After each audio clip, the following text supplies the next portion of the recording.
Si tu as laissé ton amen à la maison, on a besoin de tes amens ici. Donc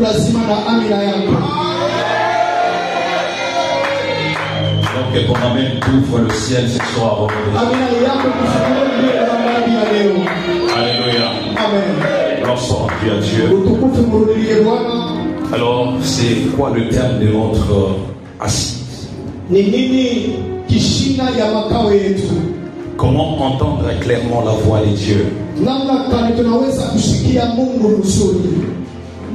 Hosanna. La vérité, c'est qu'on peut évoluer ensemble. Merci. Balance d'abord la main. Nous sommes dans un culte qui est prophétique.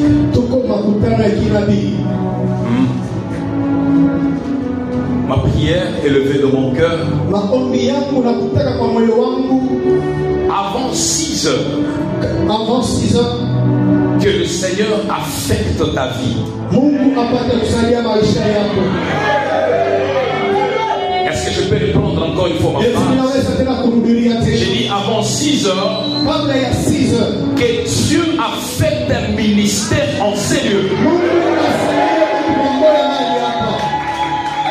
Tu n'es pas venu simplement écouter le prophète,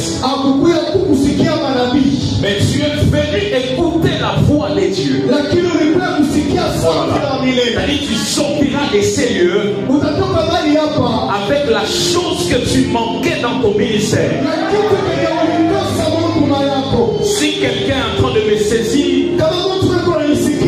il est vrai que tu seras en train de recevoir quelque chose avant la fin de mon intervention.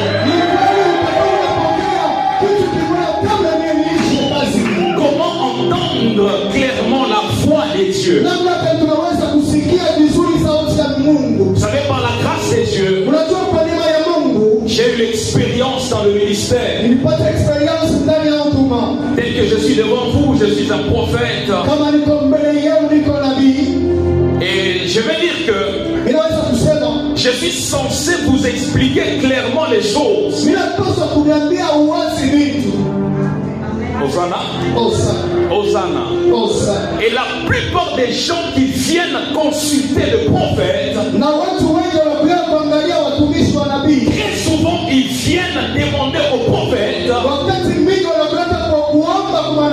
s'il vous plaît, prophète, si tu peux nous donner des clés pour entendre la voix de Dieu. J'aimerais dire à quelqu'un, il n'y a pas de clés. Ça vient de te choquer. Il n'y a pas de clés. Hosanna. Si je peux prêcher ici librement. Comment entendre la voix de Dieu? Parce que c'est ça le problème de beaucoup d'entre nous. Beaucoup de gens au milieu de nous. Je dis bien beaucoup de gens au milieu de nous n'arrivent pas à capter la voix de Dieu. Ici, on vient de lire une portion d'écriture.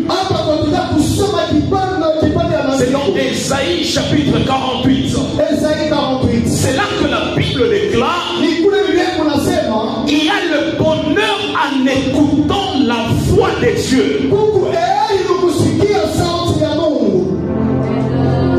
C'est-à-dire, à chaque fois que tu manques à écouter la voix de Dieu, tu es en train de saluer ta destinée à distance. Tu es en train de passer à côté de ta vie. J'ai bien en train de vouloir dire à quelqu'un ceci: toute brebis de Dieu est censé écouter la voix de son maître. Oh my God. C'est-à-dire, si tu es enfant de Dieu, tu es censé écouter la voix de ton maître. Écouter Dieu, ce n'est pas seulement pour le prophète.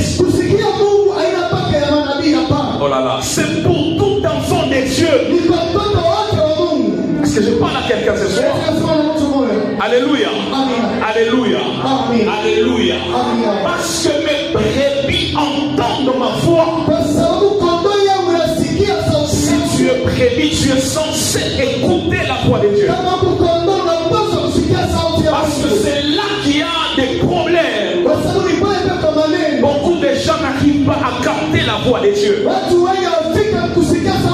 Mais ce soir, je crois, au travers de cette intervention, le Seigneur va bénir quelqu'un. Tu vas écouter la voix de Dieu par toi-même.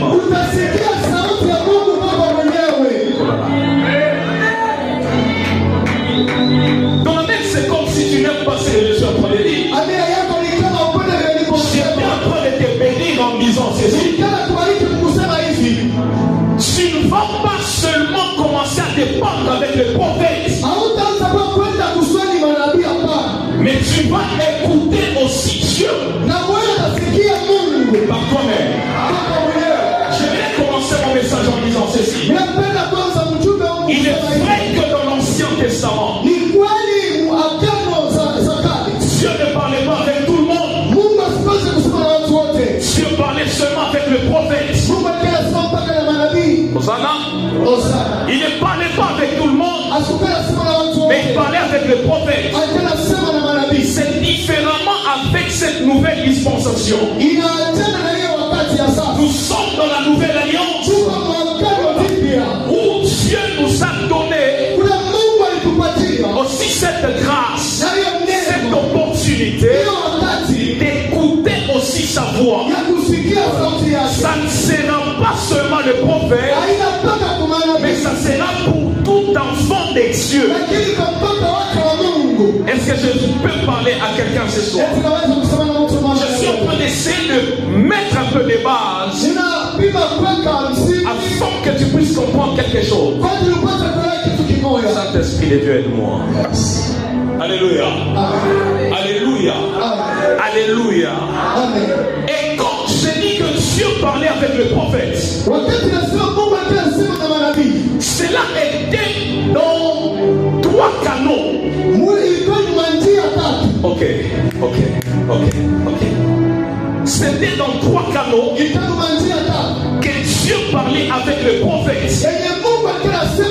Lorsque vous lisez la Bible, vous allez voir très souvent Dieu utilisait 3 canaux pour parler au prophète.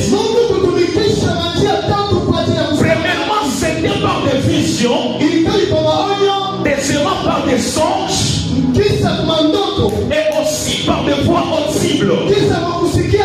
Si un prophète doit parler de la part du Seigneur, il va venir avec des songes, il viendra avec des visions, mais aussi écouter Dieu par voix audible. C'était les 3 canaux que Dieu utilisait dans l'Ancien Testament. Mais dans la nouvelle dispensation, dans la nouvelle alliance, il y a quelque chose que Dieu a fait. Il nous a ajouté un autre canal qui est ce qu'on appelle la voix intérieure. Oh là là. La voix intérieure. Oh Seigneur. Hosanna. Je ne sais pas, mais je sens que le ciel est ouvert. Ah, dis à celui qui est à tes côtés, écoute la voix de Dieu. Vous savez, pour répondre à ces termes, parce que c'est une question qu'on nous a posée. C'est comme une question que vous nous avez posée. Comment entendre clairement la voix de Dieu? Alors nous sommes censés vous expliquer clairement. Avant de répondre à cette question, il faut apprendre d'abord à comprendre comment Dieu parle. C'est-à-dire, si tu ne sais pas comment Dieu parle, te parle, il est impossible de capter la voix de Dieu.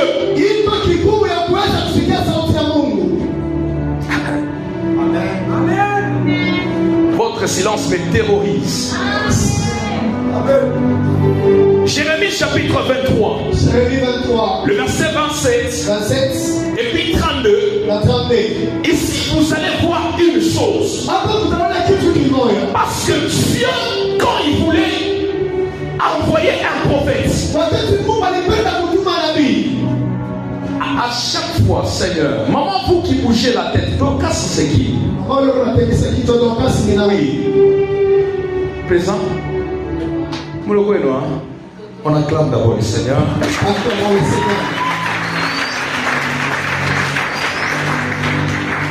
Ah, Esaouet. Je vais vous récupérer un moment. Acclamons le Saint-Esprit.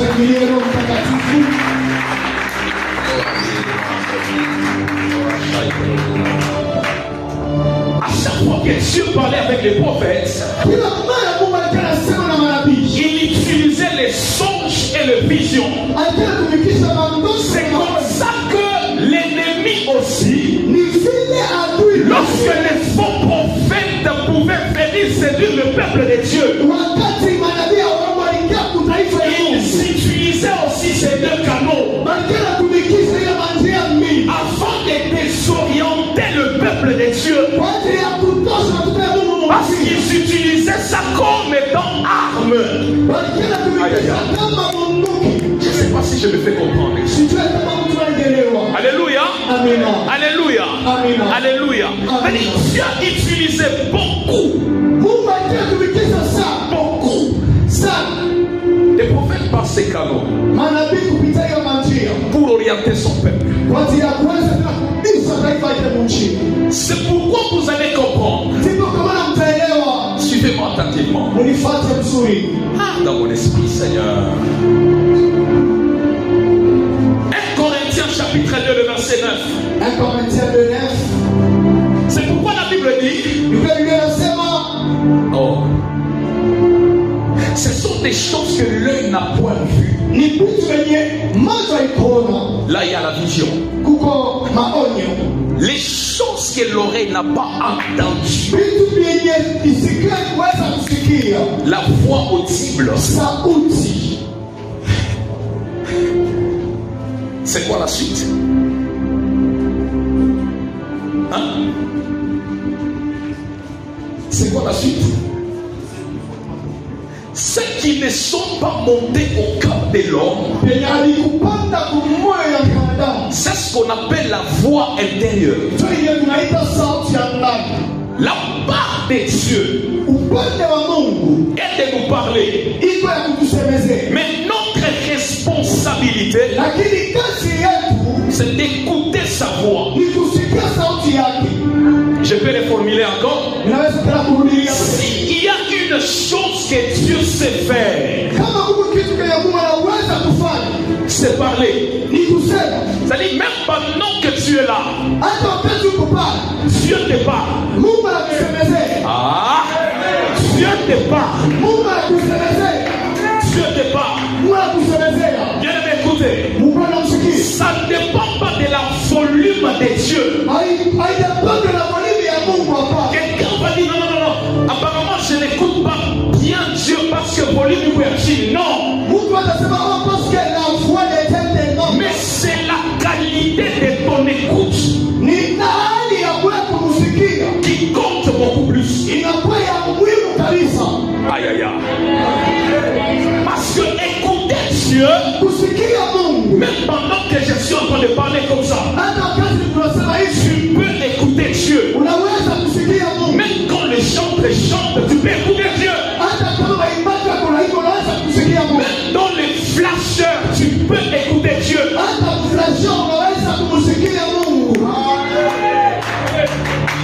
Le problème, c'est la qualité de ton écoute. Ça ne veut pas dire que Mungu anasema na wewe chini, hapana. Alléluia.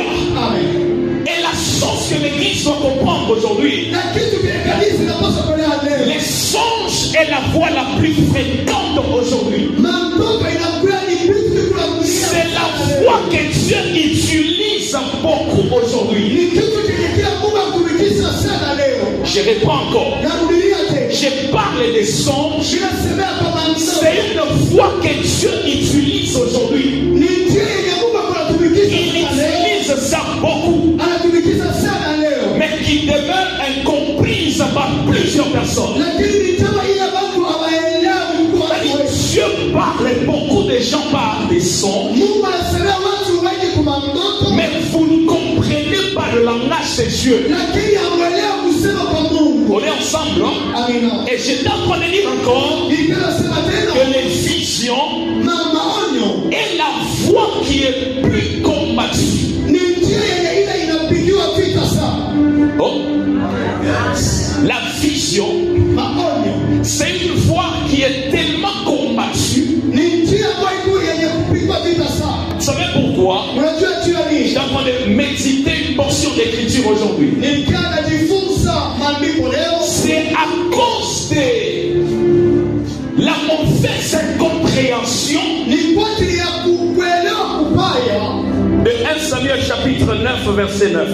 1 Samuel 9. On regarde à ce verset et puis on va lire ça. C'est parce qu'on nous a mal interprété. Et il y a la voix qui est intérieure. La voix intérieure, c'est une voix qui est moins suivie, qui est moins obéie.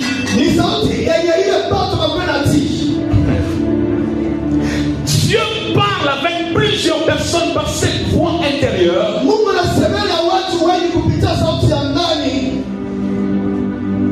Mais beaucoup de gens ne suivent pas, n'obéissent pas. La chose que tu dois retenir, c'est tellement un danger de croire que la voix audible est très importante que la voix intérieure. J'aimerais dire à quelqu'un, oh my God, oh my God, homme de Dieu, même vous, est-ce que vous pouvez jouer un peu? Voilà. Je vais te dire une chose. Un danger pour toi, c'est de croire que la voix audible est très importante que la voix intérieure. Même beaucoup de prophètes aujourd'hui, ils pensent que il faut écouter seulement la voix audible. Et ils sont en train d'oublier la voix intérieure. Oh là là. La voix la plus sûre, c'est la voix intérieure. Aïe, aïe, aïe, aïe. Depuis le début de mon ministère, il arrive de fois, j'entends Dieu par voix audible. Mais très souvent, c'est par une voix intérieure. La voix la plus fiable, c'est la voix intérieure. Parce qu'avec la voix extérieure, tu peux te tromper. L'ennemi peut te tromper. L'ennemi peut te désorienter.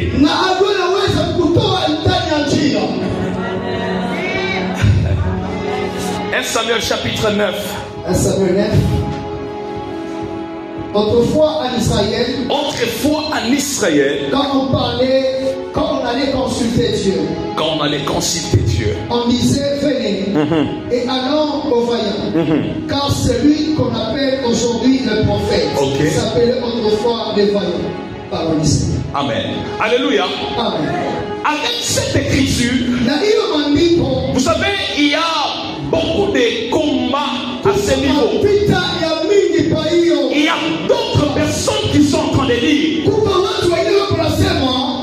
Dieu a déjà supprimé ces mots voyants.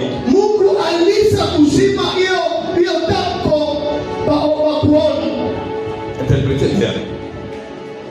Hein? On est ensemble? Beaucoup de gens, il y a même des débats.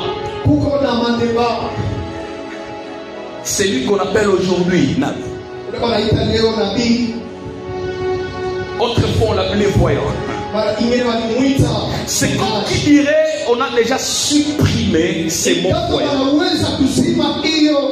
Et d'autres viennent, ils nous disent que la voyance continue jusqu'à maintenant. Écoutez, celui qu'on appelait voyant, il avait quelle particularité? Il écoutait Dieu par des visions et par des songes. Oh là là. Il écoutait Dieu par ses canaux. C'est-à-dire par la voix des songes et par la voix des visions. Oh là là. Est-ce que je suis en train de parler à quelqu'un? C'est comme ça que Dieu le met dans les seigneurs. Il est arrivé à un moment, Dieu a arrêté lui-même cette appellation voyant. Parce que son peuple ne comprenait pas la voix de Dieu ou le langage de Dieu au travers des visions et des sons.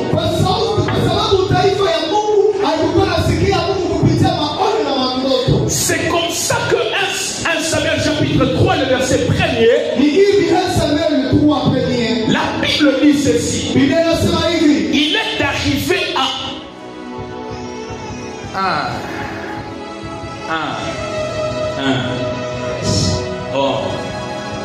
il est arrivé à un moment d'Israël que les visions n'étaient pas fréquentes. Quelqu'un me saisit? C'est-à-dire Samuel devient venir inaugurer un autre canal qui est la voix audible.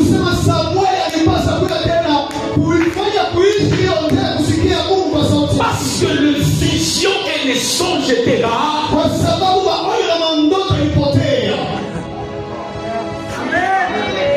Dieu veut susciter un prophète.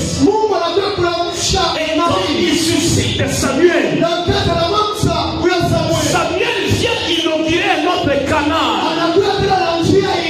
C'est d'écouter Dieu par voix audible. C'est là que le monde Nabi avait commencé. Alléluia. Le prophète dans l'hébreu qu'on appelait Nabi. Le Nabi, ce sont ceux qui écoutent Dieu par voix audible. Alors ce soir, Dieu le met dans les seigneurs. Vous devez savoir que Dieu parle. Comment? Dieu parle dans d'autres manières, dans d'autres sinon.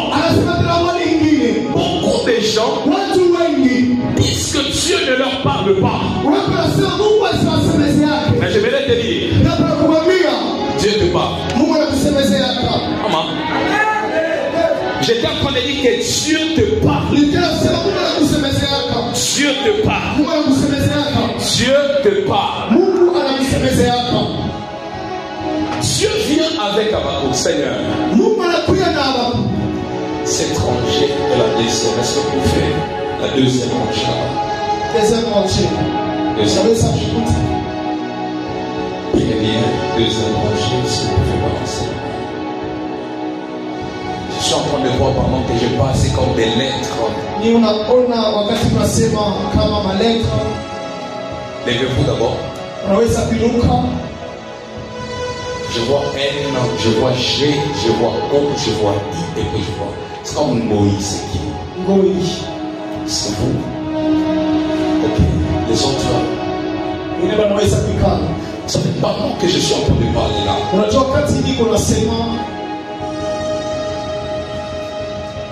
Je voyais ces lettres. Le Seigneur me dit de parler à cette personne.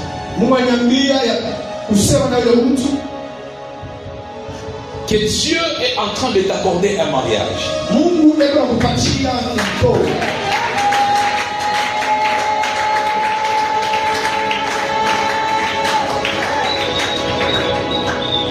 Dieu me dit il est en train de t'accorder le mariage.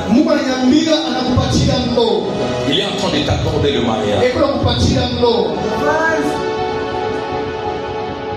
Et tu vas quitter ces lieux avec le mariage.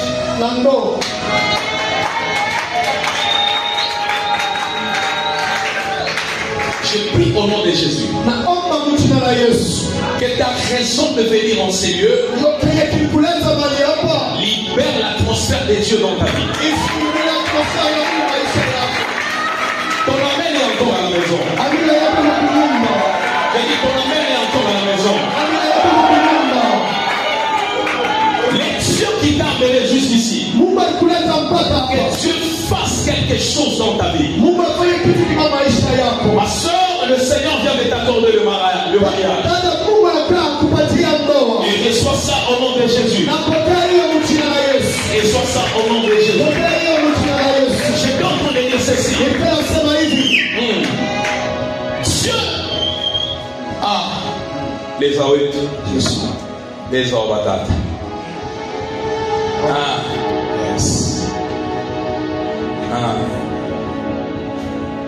Habakkuk chapitre 2, le verset 1er. Habakkuk 2, 1er. La Bible dit. Simplement, j'allais vous dire que le ciel est gravement ouvert.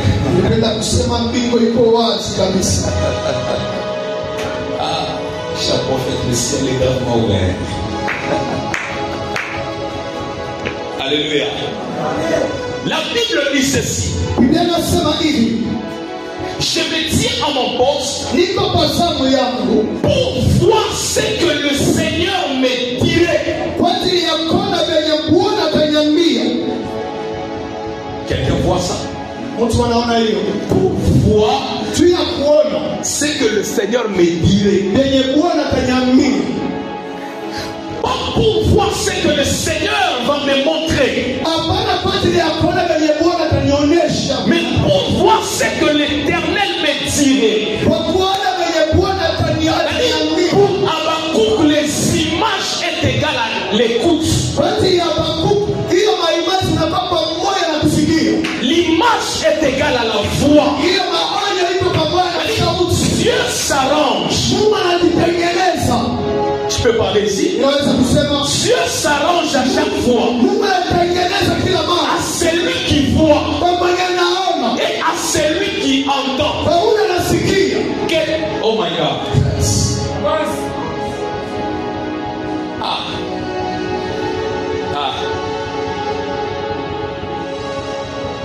Il ne faut pas marcher par la vie.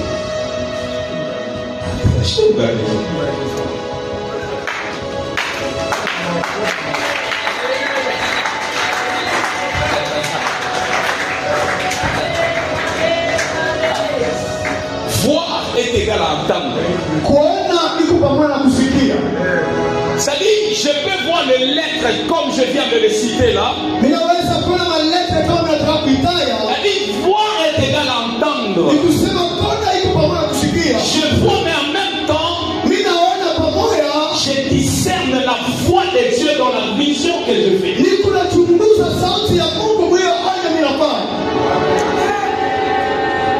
Que Dieu te donne cette dimension au nom de Jésus-Christ. C'est comme ça que la Bible déclare dans Joël chapitre 2. Oh là là. Dieu a pris le ministère prophétique de l'Ancien Testament. Il est venu avec ça dans la Nouvelle Alliance.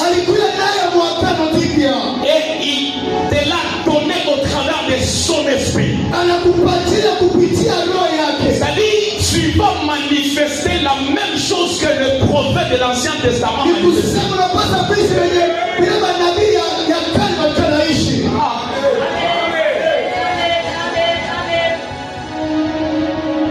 chrétien est appelé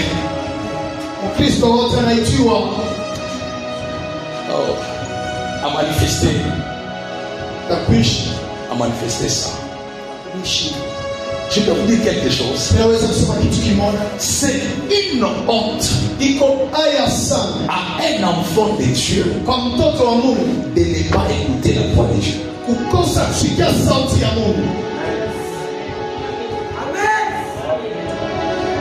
Ni aya sana, c'est une honte comme mtoto wa Mungu à un enfant de Dieu qui n'entend pas sauti ya mwalimu yake, la voix de son maître. J'ai pris au nom de Jésus. Oh là là. Yes. Que Dieu te fasse grâce à entendre ce soir sa voix. Que Dieu te fasse grâce à entendre ce soir la voix de Dieu. J'aimerais nous dire une chose. Dans Nombre chapitre 12, la Bible parle des prophètes, comment Dieu travaillait avec le prophète. Nombre 12, 6 à 7. Comment Dieu parlait avec les prophètes. Par les songes et par les visions. Mais il y a une particularité. Il dit avec mon serviteur Moïse, j'ai parlé avec lui face à face. Moïse captait la voix de Dieu par voix audible.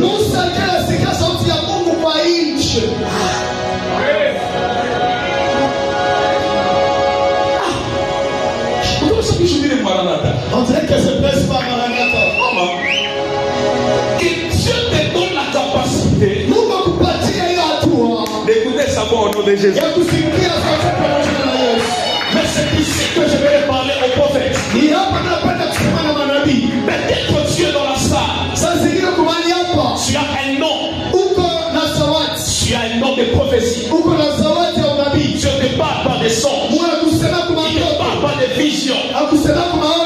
Écoutez-moi très bien. Prophétiser. Oh là là. Prophétiser. Ce n'est pas donner seulement le lettre comme je viens de le faire. Ce n'est pas seulement donner un numéro de téléphone. Ce n'est pas seulement donner un nom comme je citais Dorcas. Mais prophétiser, c'est aussi communiquer les songes que Dieu t'a donnés. Tu comprends maintenant que Dieu te parle aussi. Dieu te parle. Mais le problème, tu ne sais pas. Oh là là. Je vais parler aussi de Banza Maman.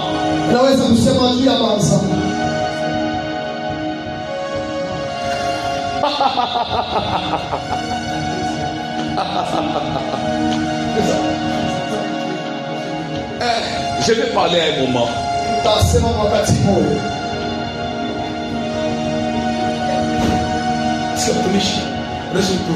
Ça y a Kiluba, comme esprit en Mélala Samoluba.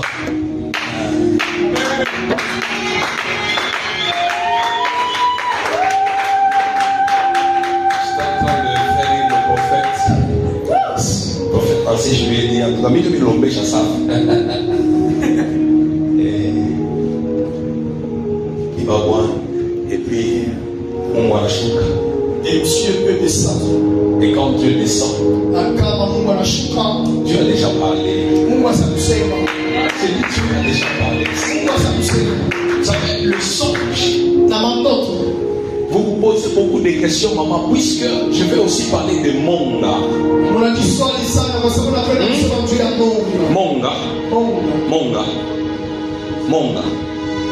Monga.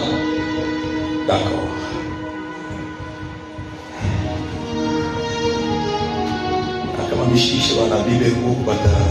Même si tu n'as pas, il y a des prophètes ici qui vont Vous savez, les songes et les visions sont le moyen d'expression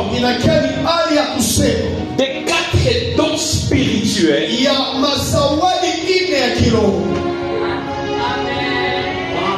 C'est-à-dire, quand Dieu ne parle pas des visions et songes, il y a 4 dons qui entrent en jeu. Soit Dieu te donne une parole de connaissance,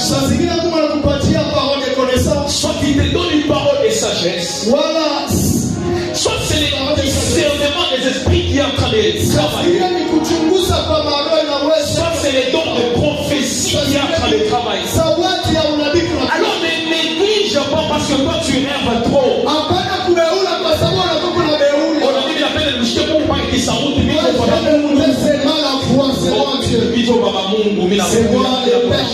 Je viens pour te parler. Même avec les songes, tu peux t'élever. On te donne le micro. Et puis tu nous communiques le songe que Dieu t'a donné. C'est aussi prophétisé. Il est possible même pendant que tu es en train de me suivre, on est sous là, pas comme il dit, on a là, et puis on a l'autre, et puis on a... Il est que pendant que je prends du don et tu te réveilles avec un songe.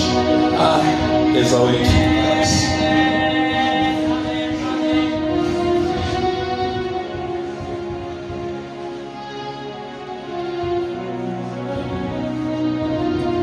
Alléluia. Amen. Il y a 2 sortes de songes. Et puis je vais récupérer quelqu'un qui est juste là. On va parler. Un ami, Mungu wa nabii wewe ni. Acclame d'abord Jésus. Il y a 2 types de songes. Premièrement, les songes qui sont réels. C'est là que Dieu vous parle clairement. Sans cacher une image. Amen. Ici, tu n'as pas besoin d'une interprétation. Mais tu as besoin d'exécuter ce que Dieu t'a donné.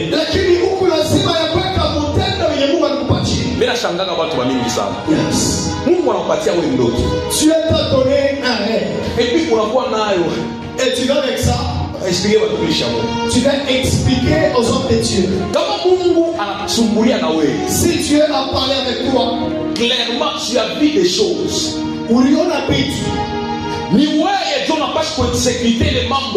C'est à toi d'exécuter la chose que tu as vue.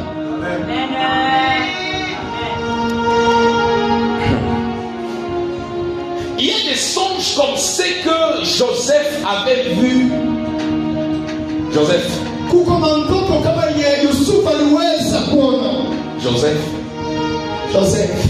avait vu. La Bible dit dans Matthieu chapitre 1er, 19 à 21. Matthieu chapitre 2, 12 à 13. Quand il a été averti divinement, l'ange lui dit: tu dois prendre l'enfant et fuir en Égypte.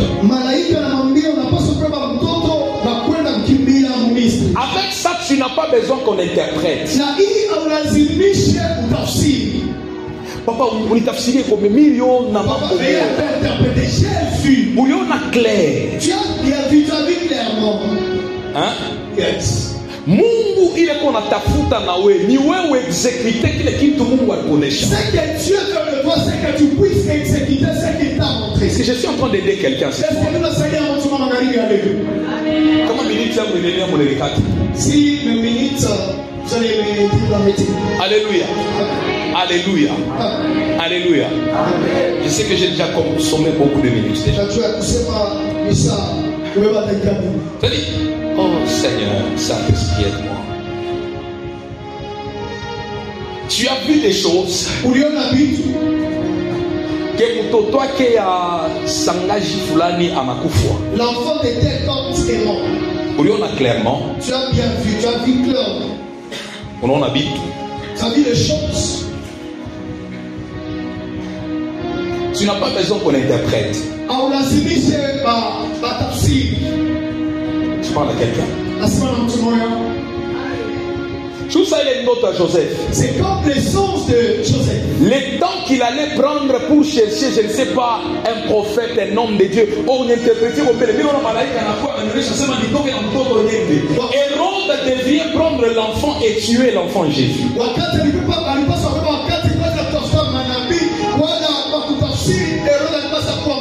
Vous êtes en train de mourir parce que vous ne comprenez pas de la manière dont Dieu vous parle. Deuxièmement, il y a des songes qui sont symboliques. Je suis en train d'atterrir. Dieu te montre des choses qui ne sont pas claires. Par des symboles, il te parle en parabole. Est-ce que maman Anita peut revenir à sa place? Merci.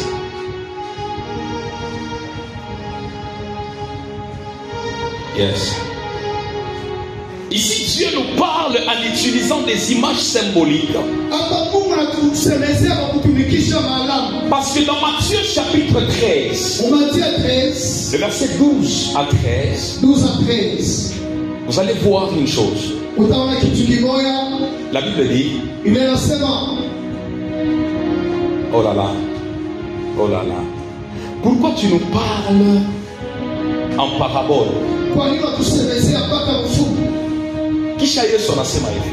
Jésus dit, mimi naisema mfumbo juu amabeko pembeni yenu, ils ne sont pas censés écouter le mystère du royaume. Je l'ai dit en parabole parce que à chaque fois que Dieu te parle par des symboles,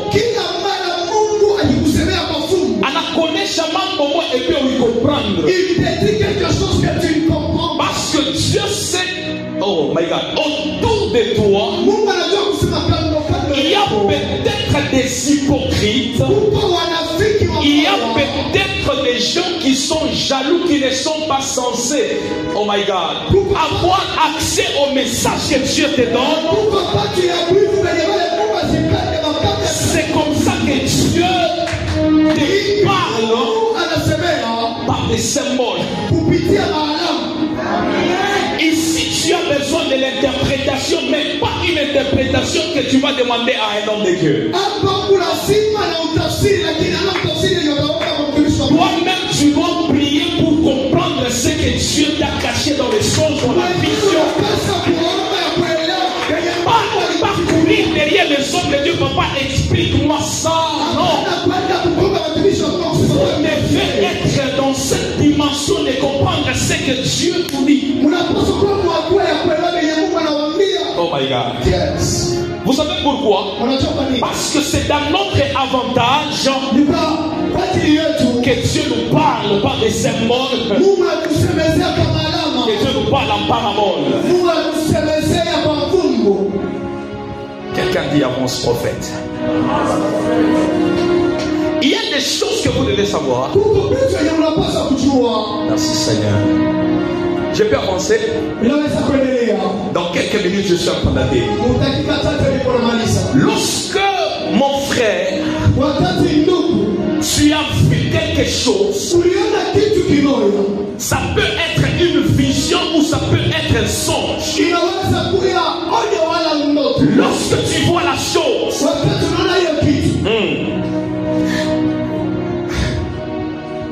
Dieu ne t'a pas demandé directement de donner la chose que tu as vue. C'est une erreur. Nous sommes en train de souffrir. Vous savez quoi?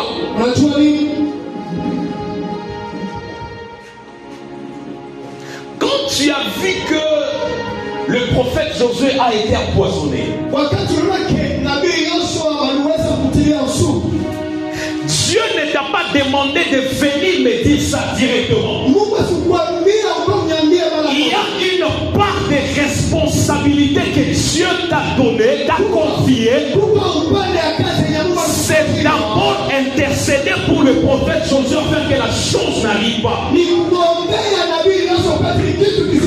La Bible dit que Jésus parle avec Pierre. Chef, le diable est en train de te chercher. Il est en train de vouloir te dribbler comme. Il voulait te tuer. Mais j'ai intercédé pour toi. À chaque fois que tu vois quelque chose, Dieu te demande une chose. C'est quoi? D'abord intercéder pour la personne. Ne sois pas un prophète de malheur. Oh non, il va me la vie comme millionnaire. Ces choses qui sont arrivées.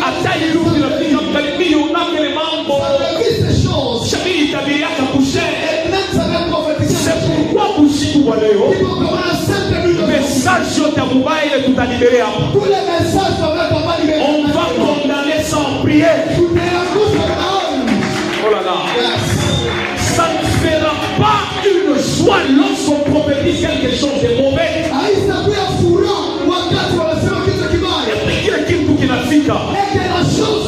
Non, non, non. Écoutez, prophète, quand tu prophétises la mort et que la mort arrive, ça veut dire que tu as manqué le pouvoir d'arrêter la chose. En réalité, si Dieu t'a montré, si Dieu t'a parlé, il t'a donné aussi la capacité d'arrêter la chose. C'est pourquoi j'arrête la mort sur ta vie ce soir au nom de Jésus. Je répète, j'arrête la mort sur ta vie au nom de Jésus. Aïe aïe aïe. Aïe aïe aïe. Est-ce que je peux avancer? Une chose que je finis par ceci et puis on va prier. À chaque fois que tu vois quelque chose, même dans les songes, tu dois prêter attention à la répétition. À la répétition, c'est-à-dire quand Dieu est en train de répéter la même chose, tu dois tirer attention. C'est comme ça que dans Actes chapitre 10, la Bible dit, Pierre avait vu la même vision plus que 3 fois. Pendant 3 fois. C'était 3 fois. Il voyait que la même chose, mais il ne comprenait pas. Oh là là. Tu dois tirer attention à chaque fois que la même chose est en train de te revenir.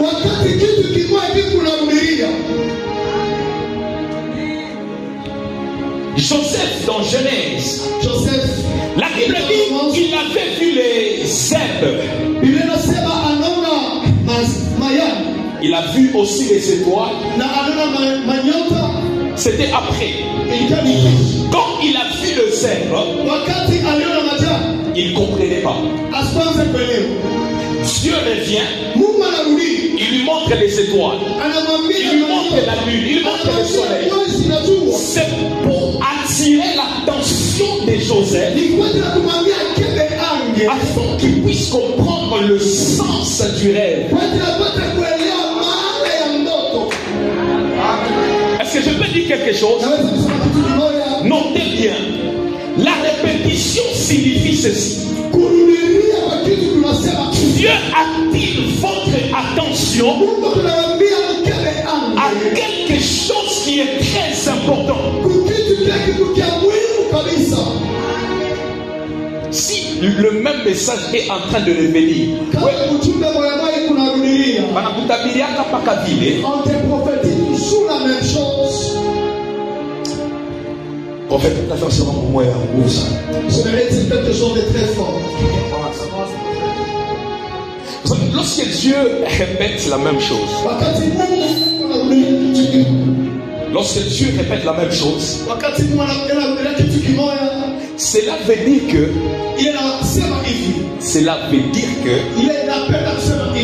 vous êtes lent à comprendre la voix de Dieu. Très bien. C'est comme par exemple,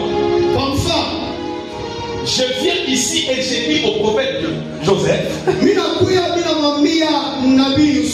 que vous êtes un prophète. Vous trouvez ça comment? Vous voyez? Vous êtes un prophète. Dans le langage de Dieu, ça veut dire ceci. Dans sa manière de travailler dans le ministère, ça veut dire que le prophète n'a pas encore compris son loi. C'est comme ça que Dieu envoie encore un prophète pour confirmer la chose. Mama Shikel connaît chez Mambo. Maman, écoute, je vais te dire une chose. Si on te prophétisait la même chose qui se répète, ne dis pas que c'est une confirmation. Prophète, moi, un prophète, quand tu t'es prophète, c'est la même chose. Mon langage, que tu es lent à comprendre la foi de Dieu. Oh là là. Oh là là. Oh là là. Je peux encore avancer. Tu peux avancer.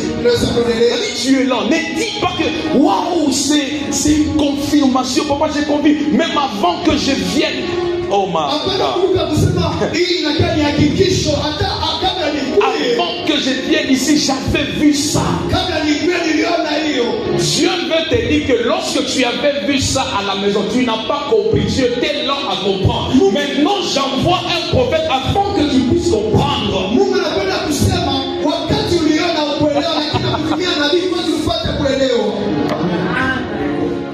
L'homme n'a pas un problème de direction.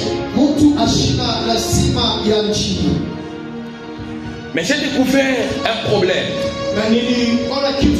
Lorsque je lisais Ésaïe chapitre 55, verset 8 à 9.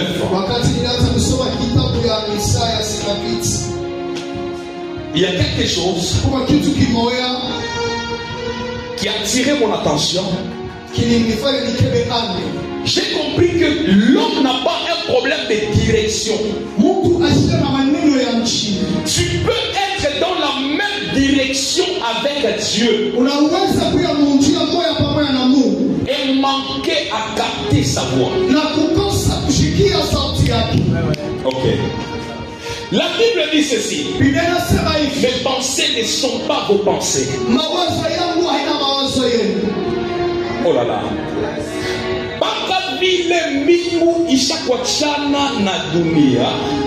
Les cieux est éloigné, est élevé de la terre. C'est de cette même manière que la voix de Dieu est tellement élevée que l'homme n'arrive pas à capter la voix de Dieu. Le problème de l'homme, ce n'est pas la direction. Mais le problème de l'homme, c'est la hauteur. Oh là là. C'est la hauteur. La hauteur. J'ai beaucoup aimé le message qui nous a été libéré ici.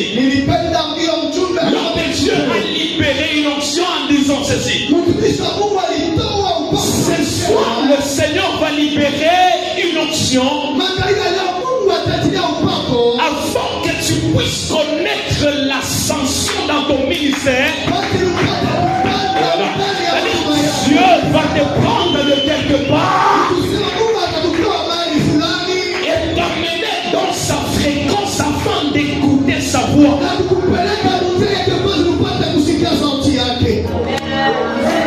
Est-ce que je peux finir? Je peux finir. Je peux finir. Est-ce que je peux finir? Le problème, c'est la fréquence de Dieu. Mungu naye unasema. Banabii kwa banabobe nasikia vile Mungu unasema. Il y a des prophètes qui entendent que Dieu est en train de parler. C'est-à-dire nabii wote wewe kwa hapa. Tout prophète qui est en sérieux. Oh là là. Quand chaque localisé fréquence, vous le monde on a semé à l'air. S'il a déjà localisé la fréquence dans laquelle Dieu lui parle. Vous allez voir qu'il va vous prophétiser. Et on a gâté. Et tu es fils. Katika jina la Yesu. Ouais. Dans le nom de Jésus, Dieu est déjà venu. C'est qu'il y a autant de temps pour tu sortiras pas que Dieu est venu. Yes. C'est que batakutabiri mugro na mdetali. On va te prophétiser à moi en détail. Je suis en train de finir en disant ceci.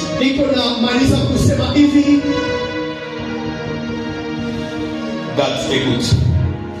Ça c'est pour toi.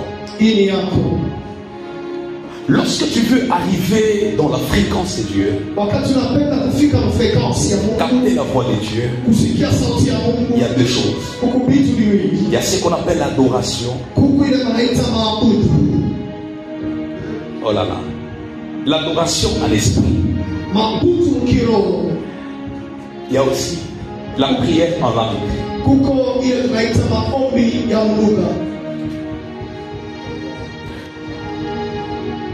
Nous les prophètes, on fonctionne avec ça. En réalité, je sens la puissance de Dieu dans la salle. Je ne sais pas comment. Je ne sais pas comment.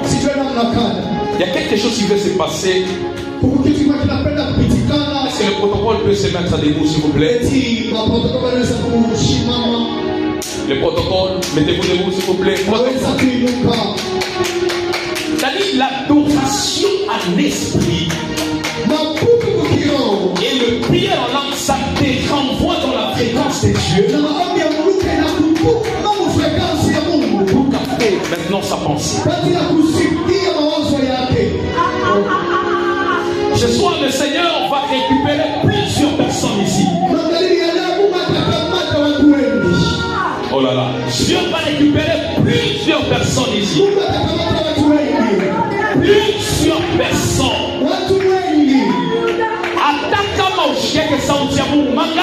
Je prophétise sur ta vie. Si tu avais des problèmes à écouter la voix de Dieu, ce soir Dieu sera en train de te ramener dans sa fréquence. Et il y a quelque chose que tu vas taper. Si tu me donnes la même pareille chose commence avec toi. Que ton deuxième amen libère le miracle.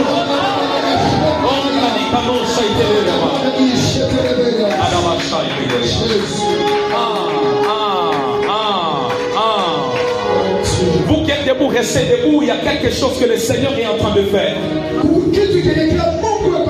On ne va pas lire. Prenez Ésaïe chapitre 29. Le verset 10 et puis le verset 13. Verset 10 et verset 13. C'est ici que je m'arrête.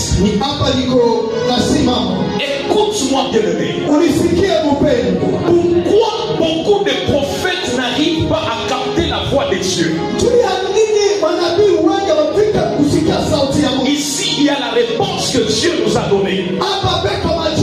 La Bible dit il a donné un esprit. Il a mis un esprit d'assoupissement sur le prophète. Et puis il a voilé la tête des voyants.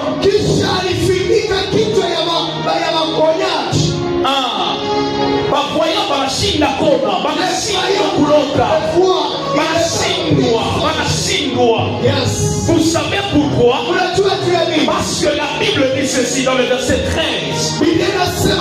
Car chaque fois ce peuple s'approche de moi, il met oh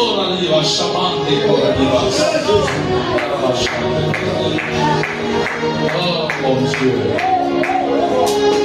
Je vois dans mon esprit. C'est parce que beaucoup de gens ils adorent Dieu. Lorsque vous vous approchez à Dieu, ce n'est pas avec votre cœur. Ce n'est pas avec votre cœur.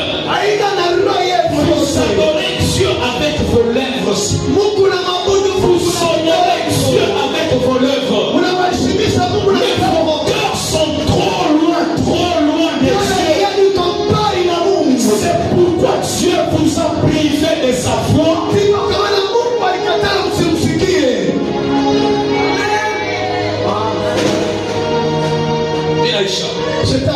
On peut se mettre à l'écoute. J'ai dit ceci. À l'école de la prophétie, à l'école de la prophétie, la pureté du cœur, c'est un prérequis. Tu ne peux pas prophétiser si tu as un cœur mauvais.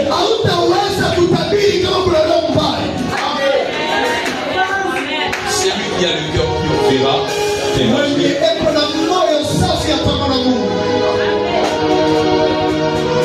Je sens Dieu dans la salle. Je sens Dieu dans la salle. Je sens Dieu dans la salle. Je sens Dieu dans la salle. Maman avancez déjà. Merci avancez. Maman aussi avancez. Ah, merci Seigneur. Juste là, merci. Juste là. Je suis en train de prier le Seigneur. Que Dieu te visite maintenant. Ton amène est un problème. Que Dieu te visite ce soir. Je répète, que Dieu te visite ce soir. Que Dieu te visite ce soir. Que Dieu te visite ce soir.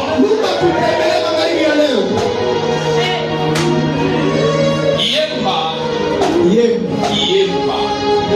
Avancez, maman.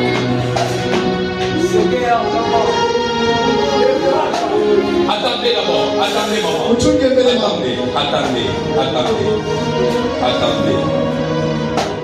Attendez. Commencez à venir. B-U-L-U-N-G. Boulungu. Joe.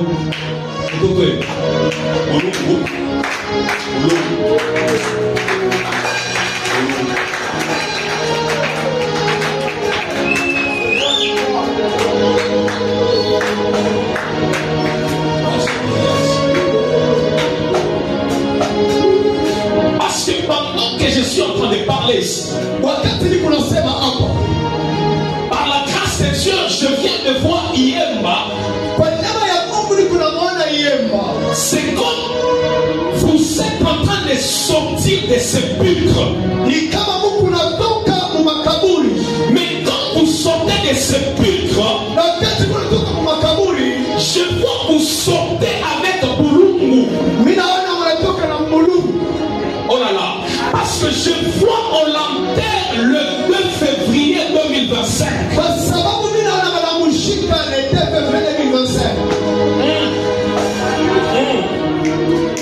Et puis pendant que vous bougez votre tête, merci Seigneur. J'entends Freddy. Joyeux. Est-ce que nous sommes à la maison de promesse?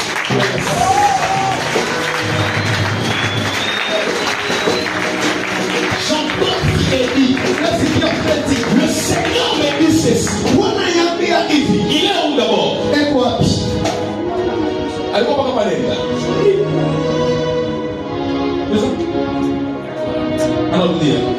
Le Seigneur me dit il vient d'accorder la victoire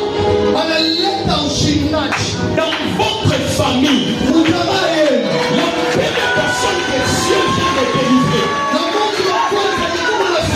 c'est vous. Parce que maintenant, ça m'est acquis. Je vois le 10 novembre. Le 10 novembre. Hein? Le 10 novembre. Chacun a vu un mot pour la bouffe. Et je vois. Pour la bouffe, on va payer les boulons au Freddy. Et la personne qui l'a suivre, c'est mon nouveau Freddy. Mais est-ce qu'il y a mon mot ici? Mais j'entends les gens de cette église. Oh my God. Yes. Parlementaire du royaume de Dieu. Jésus. Je me tiens sous cette autel. Les yeux de cette alliance. Je prie au nom de Jésus.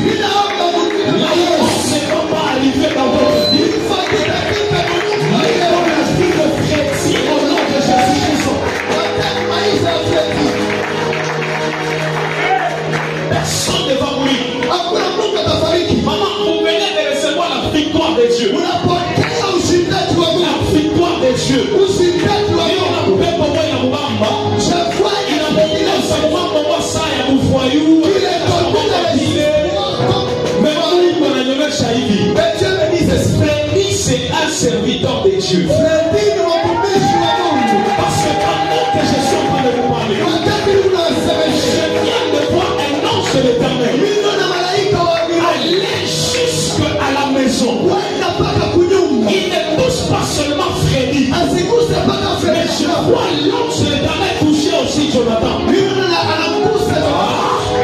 que je peux revenir? Il touche aussi Jonathan. Le Seigneur me dit, il y a une portion, une onction cette nuit a été réservée pour toute personne qui est venue en ce lieu. Même ceux qui sont restés, ils vont recevoir la même chose. D'ailleurs, je prie au nom de Jésus-Christ que cette onction commence par le centre de cette église. Qui sont que l'onction les suit. Le Seigneur me dit, il a accepté de vous apporter.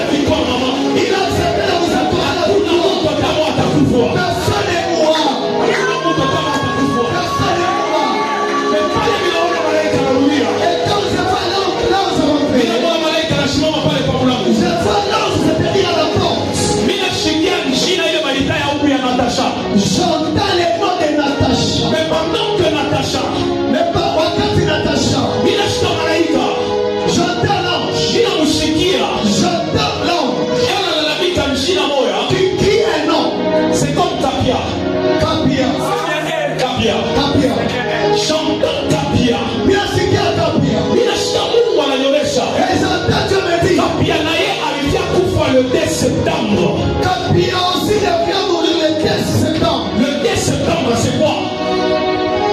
Pardon? C'est votre jour de naissance. Parce que vous deviez mourir le 2 septembre. Mourir pas à Koufa le 2 septembre. Mais le Seigneur est en train de vous accorder la vie pour. La télévision de la le Seigneur me dit, le diable a dérangé beaucoup plus votre santé. Chacun ne pense pas vous critiquer sa santé. Pendant que vous êtes en train de venir, j'ai vu l'ange de l'Éternel. Il y a un malade en train de vous accompagner. Mais j'ai vu, il m'a montré. C'est comme sur le papier, c'est écrit guérison. Le Seigneur me dit ceci. Il y a une guérison que vous êtes en train de recevoir. Oh my God, oh my God, oh my God, oh my God. Et la puissance de Dieu est sur toi maintenant. Je chasse la mort sur ta vie. Je chasse la maladie sur ta vie. Il est malade à côté de vous comme il a dit ça. Je chasse ça. Au nom de Jésus. Que les cieux de cette maison commence à te visiter. Oh my God. Yes. Le message de Monga est Africa. Le message de Monga est arrivé. Monga est nani? Qui est Monga? Je vois un garçon qu'on appelle Monga. Mais on a un garçon avec un Monga. C'est ça. C'est ça. C'est ça, maman. C'est ça. Est-ce que vous savez que être la joie? Oui, mais vous m'en avez dit ça.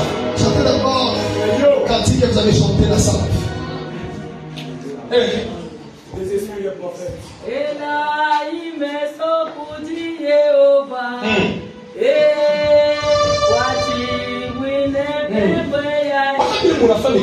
De la même manière que le fait les comme ça. C'est comme ça que le chef sur Monga est en train de se briser.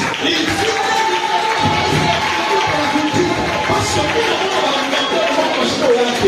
que je crois les problèmes qui n'appartiennent pas. Je suis un prophète, je crois on va utiliser français à bien. Mais on va frapper. On va frapper. Hein? On va frapper. Et on l'arrête. Allez, coucher avec et Dieu a épargné la chose. Allez, coucher avec et Dieu a épargné la chose. Il a épargné la chose. Il a épargné la chose. Il me dit ceci. Maintenant, Dieu a accepté de marcher avec le fils. Parce que pendant que je parle, je vois en vrai.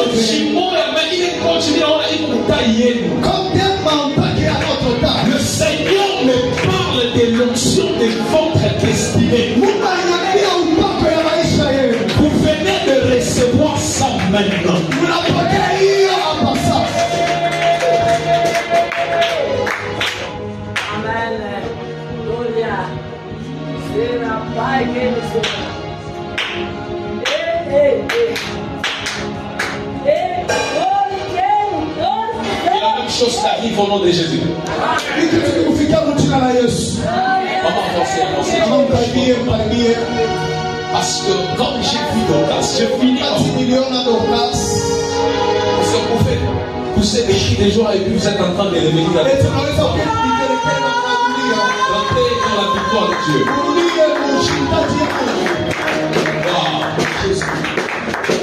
Capia bien.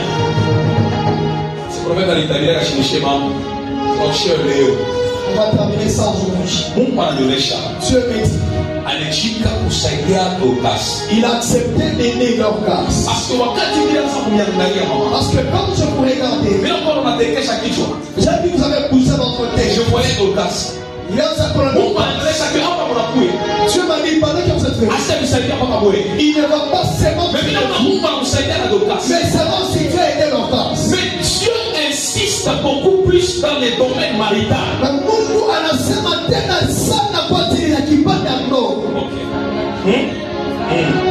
Les choses qui commencent et qui n'aboutissent pas. C'est ça. C'est ça. Le Seigneur me dit, pendant que vous quittez ces lieux, Dieu vient de vous accorder la victoire. La victoire sur le mariage de Dorcas.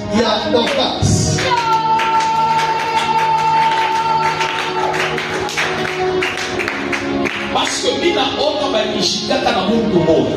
que je vois qu'on vous avait enterré avec une personne.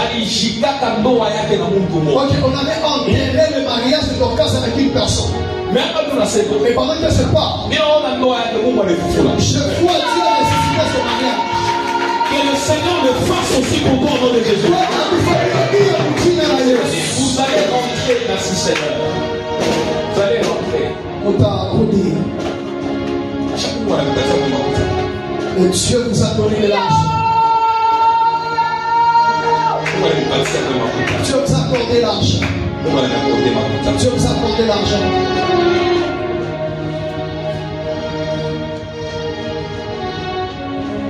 Ah, les oreilles, Jésus. Comment tout le monde a le 28 août. Une personne qui est née le 28 août. C'est qui? Venez.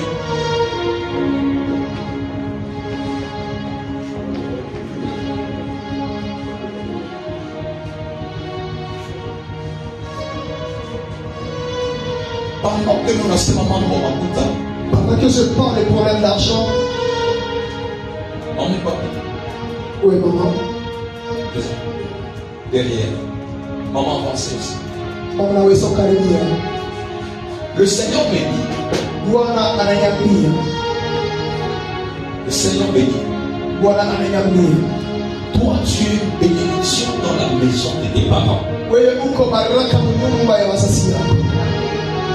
Dieu a voulu que je parle. Hein? Oui, manière. De cette façon. Dans la famille. Parce que toi tu es une grande bénédiction. C'est comme une étoile. L'argent que le Seigneur vient de faire.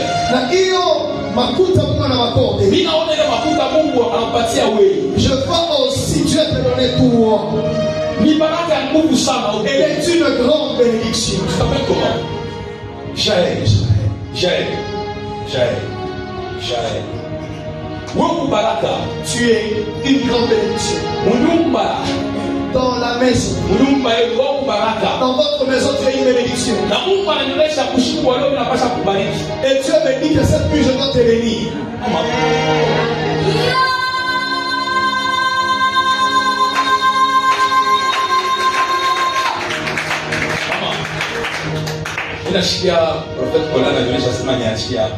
J'entends les prophètes me dire l'arrêter.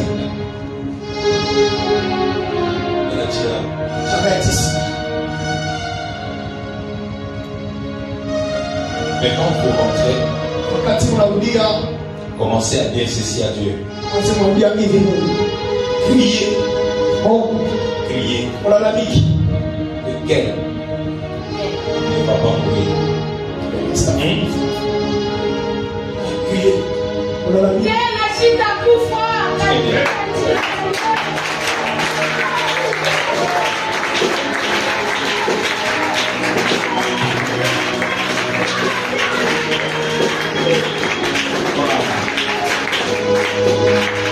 Que Dieu vous bénisse.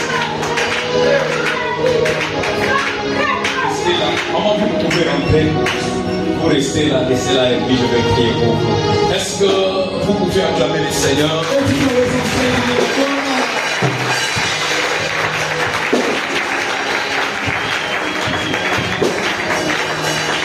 Alléluia.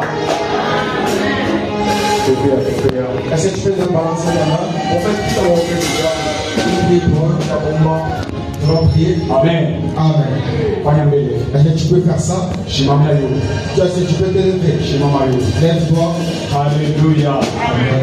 Nous sommes une garnison de prophètes. Nous sommes dans une garnison de prophètes. Mais après, dans mon tour, à part les commandes en prophète. J'aimerais qu'une personne puisse monter avec les prophètes. Mais là, qui est changement, moi, je changement tout le monde. C'est la nuit des changements d'une personne. Changement, maïcha, qui est le loué, même décision. Même pour pas que les changements de ta vie en prenant une décision. Si tu as habitué à ta souffrance, ça restera comme ça. Mais aujourd'hui, une personne peut dire que je suis fatigué de cette souffrance. Alléluia. Amen. Si Dieu parle, il reste qu'une personne puisse faire aussi sa part. Tu parles de Mungu, c'est juste parler. Mais l'homme aussi, il a aussi sa part. Amen. Amen. Aujourd'hui, tu es venu écouter Dieu à travers ses prophètes. Mais toi aussi, tu vas écouter Dieu. Alléluia. Amen. Est-ce que vous m'avez expliqué deux fois? Est-ce que vous m'avez expliqué deux fois? Deux fois, puis trois fois, après trois fois. Et tu entres en prière, tu acclames, tu es appelé de j'aimerais aussi t'écouter. Écoute, tu vas prendre la position d'adoration, en train d'adorer le Seigneur et vivre avec lui. Regardons maintenant le monde. Et dis à Dieu que je puisse t'écouter. Avant qu'il puisse te bénir, j'aimerais aussi t'écouter. Est-ce que tu peux rentrer en prière et commencer à prier? Est-ce que tu peux commencer à prier? Est-ce que tu peux commencer à prier? Est-ce que tu peux prier? Est-ce que tu peux prier? On va en prière. Et là, on va chanter les paroles de la soirée. Oh Jésus, de Nazareth, le nom de Jésus. Est-ce que tu peux commencer à prier? Est-ce que tu peux prier? C'est avant que le Seigneur Jésus,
Je